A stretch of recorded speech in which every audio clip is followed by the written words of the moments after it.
बहुत सारा अपन भोजपुरिया भाई बंधु सबके ई बात के बहुत कन्फ्यूजन रहेला हमेशा कि अतना ठंडा में अमेरिका में लोग रहेला कैसे।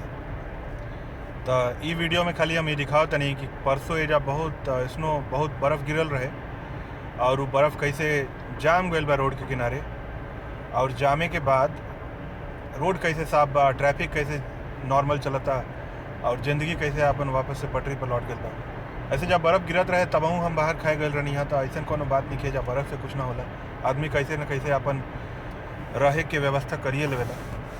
लेकिन एक मिनट हम दिखावा नहीं रहा लोग के। हाई रोड के बगल में बर्फ़ बा और रोडवा देखिए कैसे साफ हो गल बा। रोड एकदम साफ बा, ट्रैफिक एकदम नॉर्मल बा, खाली बर्फ़ जौन बा वो रोड के किनारे आ गल बा।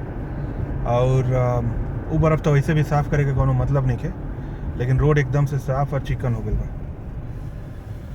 तो रउआ लोग के इहे हमरा के दिखाए के रहे कि कैसे एजा ज़िंदगी बर्फ़ के बाद भी चलेला। एक बार फिर से देख ली रउआ लोग कैसे रोड के बीच में बर्फ़ बा, काहे कि वो दोनों लेन के बीच के जगह है और ओकरा बाद रोड के ओ पार भी जगह बा। दुकान के सामने सब कुछ खाली बा, रोड एकदम साफ बा।